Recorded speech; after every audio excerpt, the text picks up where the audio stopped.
രസത്തെ സംബന്ധിക്കുന്ന 2 ക്ലാസ്സുകൾ ആണ് ഇതിനകം കഴിഞ്ഞത്. ഇത് 3ാമത്തെ ക്ലാസ്സാണ്.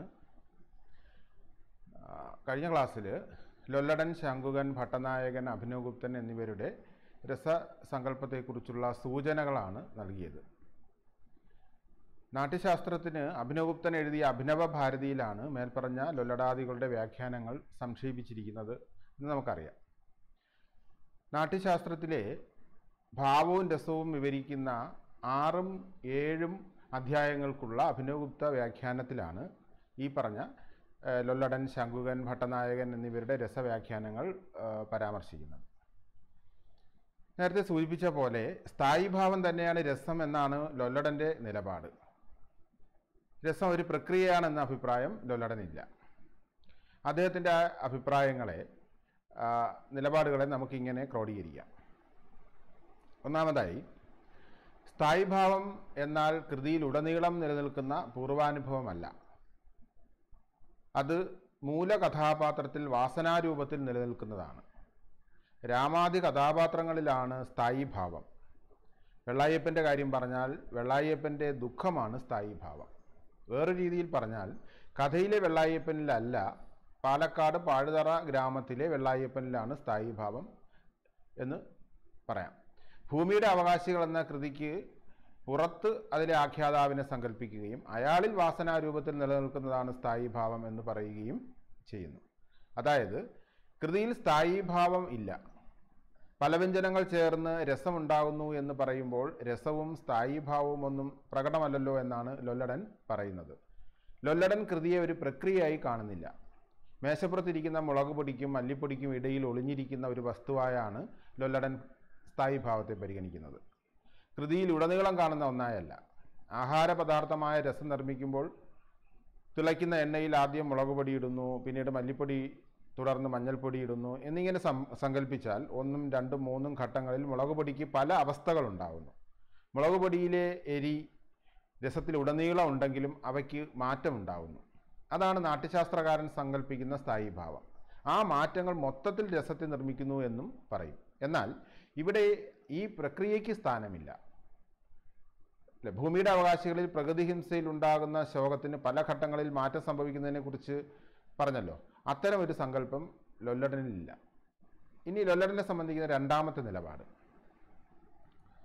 അപ്പോൾ അതുകൊണ്ട് തന്നെ സ്ഥായീഭാവം തന്നെയാണ് രസം എന്നുള്ള അഭിപ്രായമാണ് ലൊല്ലടനുള്ളത്.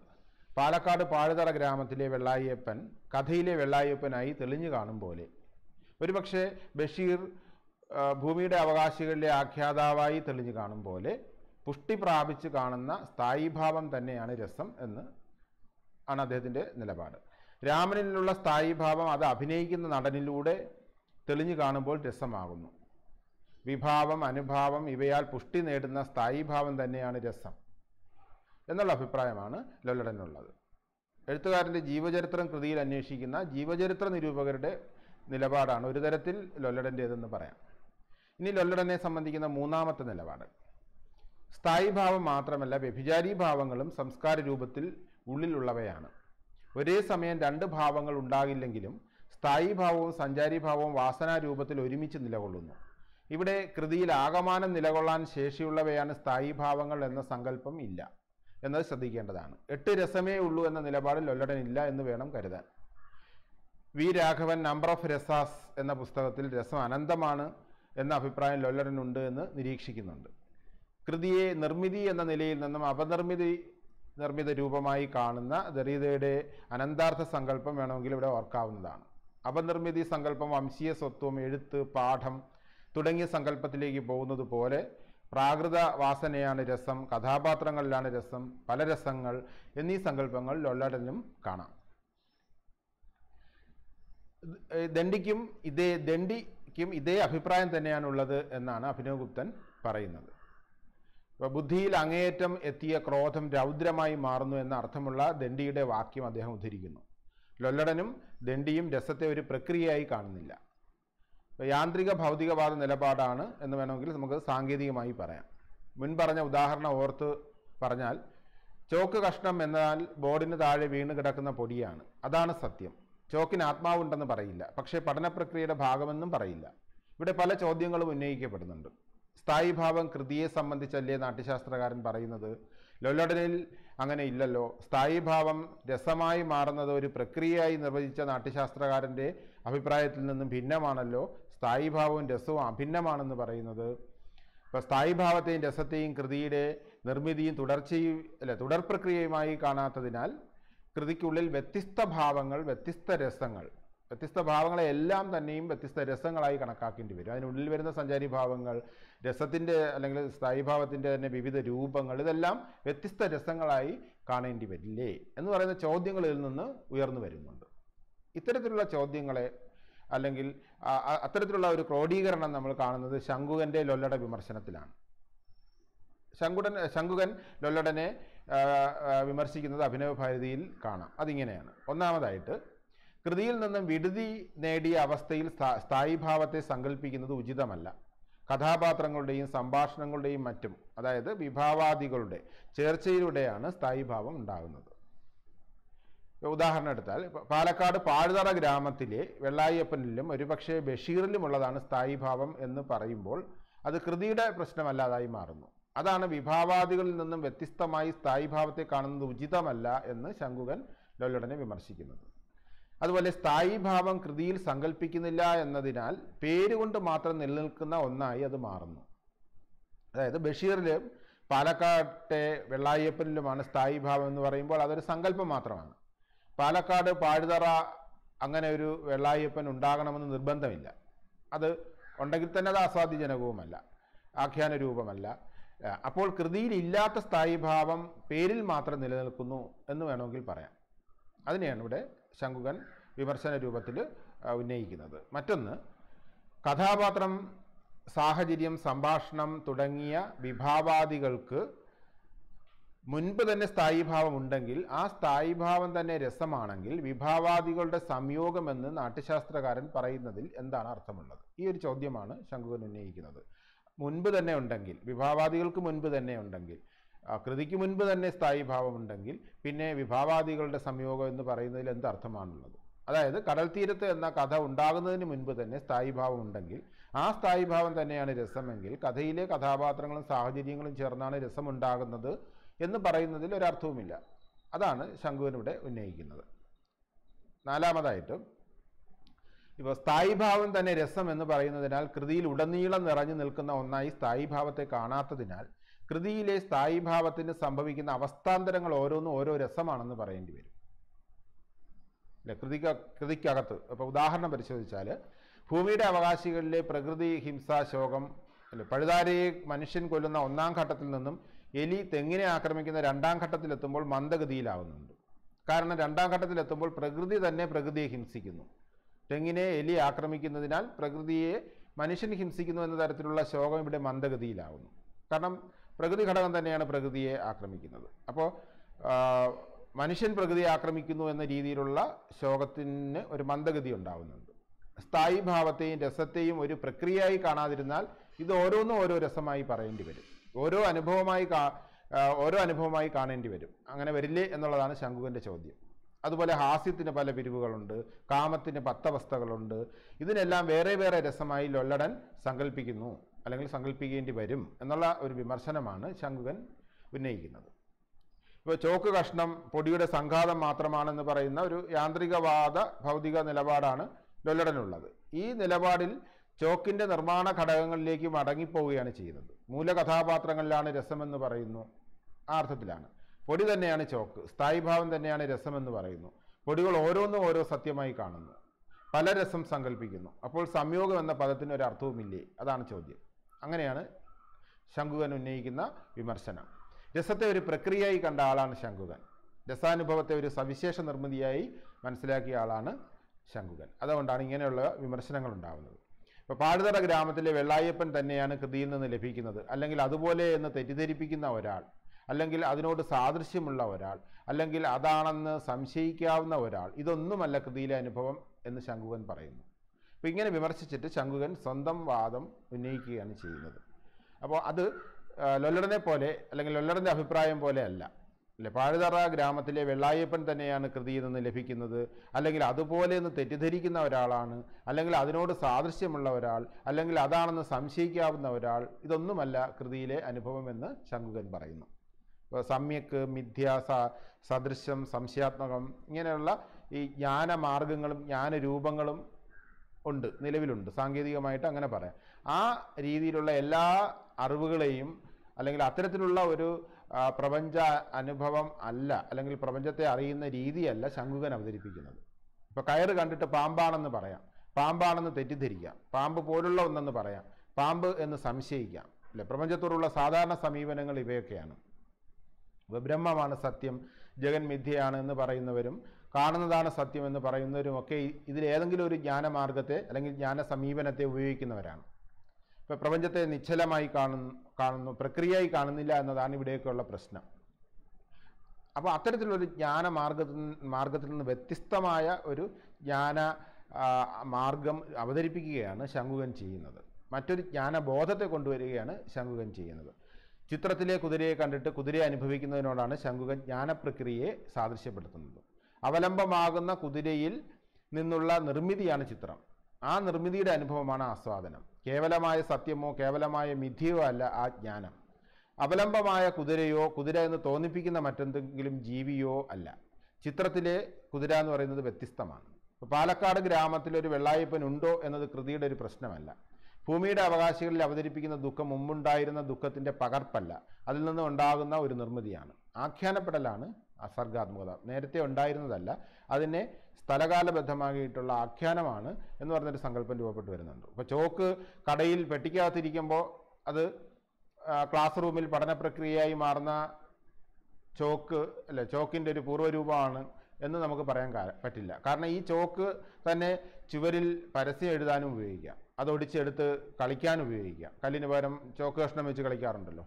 ചോക്ക് പഠനപ്രക്രിയയുടെ ഭാഗമാകുമ്പോൾ ആ അർത്ഥത്തിൽ ചോക്കിനെ നിർവചിക്കുമ്പോൾ മാത്രമാണ് ഈ പെട്ടിക്കകത്തെ ചോക്ക് ഈ ക്ലാസ്സിലെ ചോക്കിൻ്റെ ഒരു പൂർവ്വരൂപമാകുന്നത്. പെട്ടിക്കകത്തിരിക്കുന്ന ചോക്കിൻ്റെ പരിണതാർത്ഥമാണ് യഥാർത്ഥത്തിൽ ഇപ്പോഴത്തെ ചോക്കെന്ന് അപ്പോൾ പറയാം. ഇപ്പോൾ ക്ലാസ്സിൽ ഉപയോഗിക്കുന്ന ചോക്കിൻ്റെ പൂർവ്വരൂപമാണ് കയ്യിലിരിക്കുന്ന പെട്ടിക്കകത്തെ ചോക്ക് എന്ന് ക്ലാസ്സിൽ ചോക്ക് ഉപയോഗിക്കുമ്പോഴേ പറയാനാവൂ. അതാണ്, അല്ലാതെ ആഖ്യാനത്തിന് മുമ്പ് പൂർവാർത്ഥമില്ല.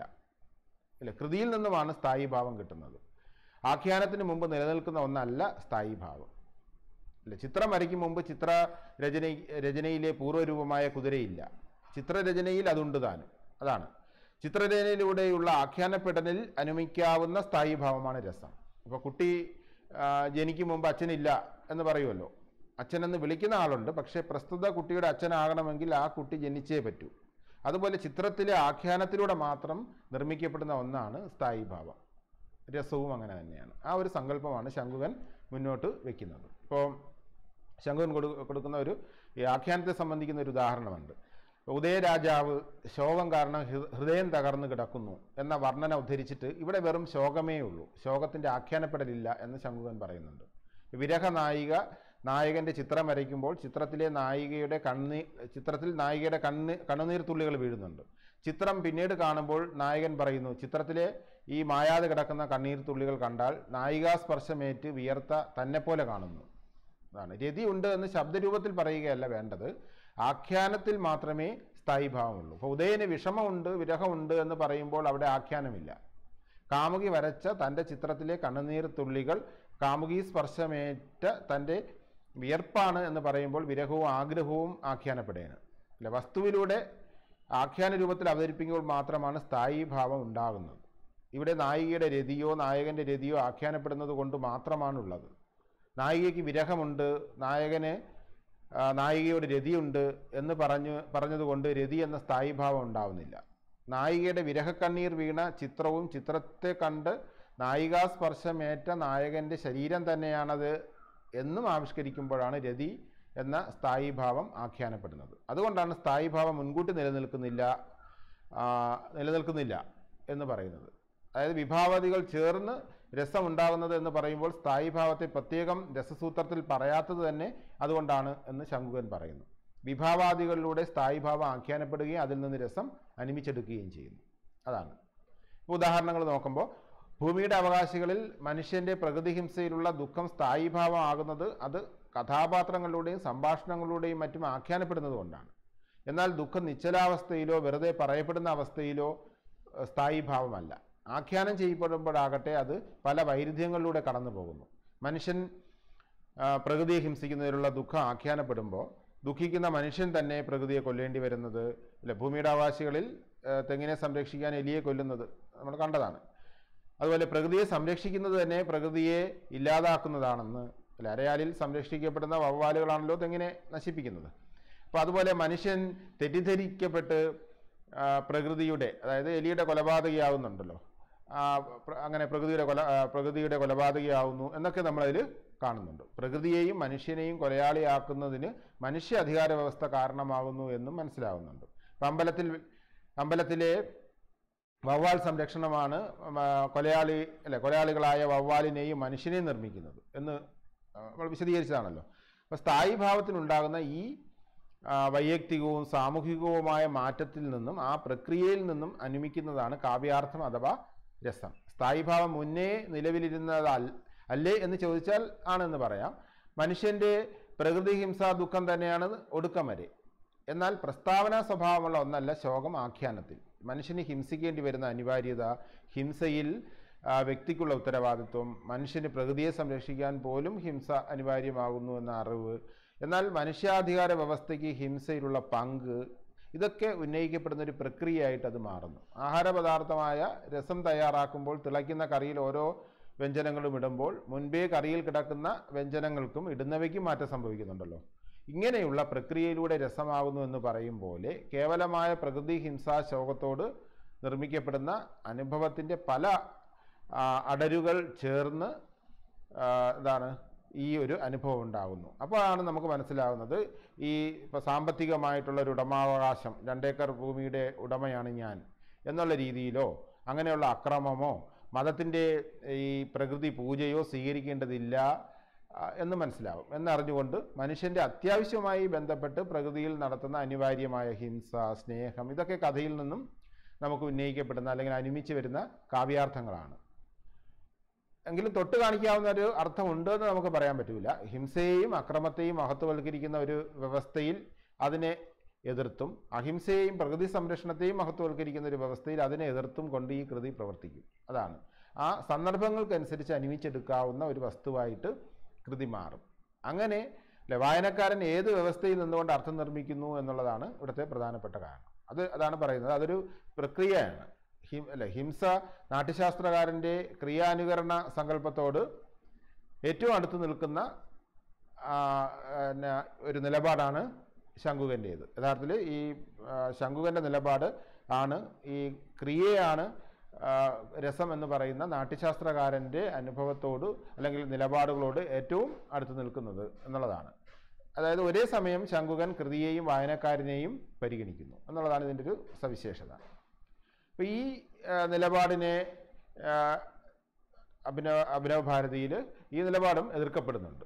ഇപ്പോൾ ശങ്കുകൻ്റെ സിദ്ധാന്തത്തിനുള്ള വിമർശനം ഉപാധ്യായൻ്റെ ഖണ്ഡനങ്ങൾ എന്ന നിലയിലാണ് അഭിനവഗുപ്തൻ അവതരിപ്പിക്കുന്നത്. അപ്പോൾ തോതഭട്ടൻ എന്ന പേരുള്ള അഭിനവഗുപ്തൻ്റെ ഗുരുവാണ് ഈ ഉപാധ്യായൻ എന്ന് ചിലർ നിരീക്ഷിക്കുന്നുണ്ട്. എന്തായാലും ശങ്കുകനെ ഉപാധ്യായൻ വിമർശിക്കുന്നത് ഇങ്ങനെയാണ്. 1, അതായത് കാണാത്തതിനെ എങ്ങനെ അനുകരിക്കും അല്ലെങ്കിൽ അനുമാനിക്കും എന്നാണ് ഒന്നാമത്തെ ചോദ്യം. അപ്പോൾ നേരത്തെ ഉള്ളതിനെയാണ് അനുമിക്കാൻ സാധിക്കുന്നത്, കാണാത്തതിനെ എങ്ങനെ അനുമിക്കും? കുതിരയെ കാണാത്തവൻ ചിത്രത്തിൽ നിന്നെങ്ങനെ കുതിരയെ അനുകരിക്കും അല്ലെങ്കിൽ അനുമിക്കും? ഇപ്പോൾ പാലക്കാട് വെള്ളായപ്പനെയും വെള്ളായപ്പൻ്റെ ദുഃഖപ്രകടനങ്ങളെ ആരും കണ്ടിട്ടില്ല. അപ്പോൾ പിന്നെ അത് അഭിനയിക്കുന്ന അല്ലെങ്കിൽ അത് വായനക്കാരൻ എങ്ങനെ അനുമിക്കും? അതാണ് ചോദ്യം. അടുത്ത വിമർശനം ഇങ്ങനെയാണ്: ഒരു കാര്യത്തിൻ്റെ പ്രസിദ്ധമായ കാരണങ്ങൾ മാത്രമേ ഒരാൾക്ക് അനുമിക്കാൻ സാധിക്കുകയുള്ളൂ. ഇപ്പോൾ പുക കാണുമ്പോൾ തീയുണ്ട് എന്ന് ഊഹിക്കാം, എന്നാൽ ചിലപ്പോൾ അവിടെ മഞ്ഞാകാം. അതുപോലെ തേളിൽ നിന്നാണ് തേൾ ഉണ്ടാകുന്നത് എന്ന് പറയാം, എന്നാൽ തൈരും ചാണകവും കലർന്നാലും തേൾ ഉണ്ടാകുമെന്ന് ചിലർ പറയുന്നുണ്ട്. പക്ഷേ തേളിനെ കണ്ടാൽ അതിൻ്റെ പ്രസിദ്ധ കാരണം മാത്രമേ ഓർമ്മിക്കുകയുള്ളൂ. അതുകൊണ്ട് അനുമാനം ശരിയായ അറിവല്ല, ശരിയായ അനുകരണവുമല്ല.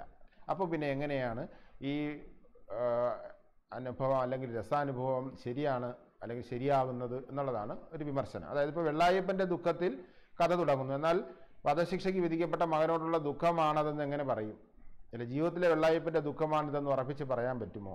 അല്ല, അങ്ങനെ അനുമാനിച്ചാൽ തന്നെ അത് ശരിയാവുമെന്ന് എന്തുറപ്പുണ്ട്?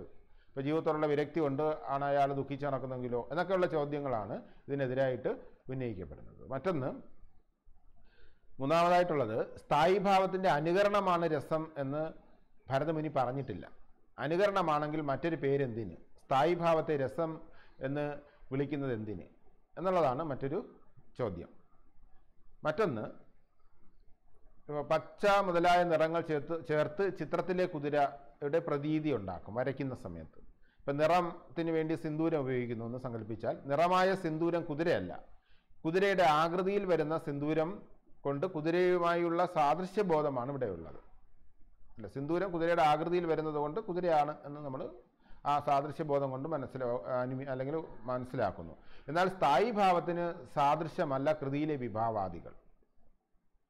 എന്നാൽ സ്ഥായീഭാവത്തിൻ്റെ, ഇപ്പോൾ വെള്ളായപ്പൻ്റെ ദുഃഖത്തിൻ്റെ ആകൃതിയല്ല, അല്ലെങ്കിൽ അതുമായിട്ട് ഒരു ബന്ധവുമില്ല കഥാപാത്രങ്ങൾക്കും അവരുടെ പ്രവർത്തനങ്ങൾക്കും. ഇല്ല, സിന്ദൂരത്തിന് കുതിരയുടെ ആകൃതിയില്ല, പക്ഷെ അവ ചേർത്തെടുക്കുമ്പോൾ കുതിരയുടെ ആകൃതി വരുന്നു.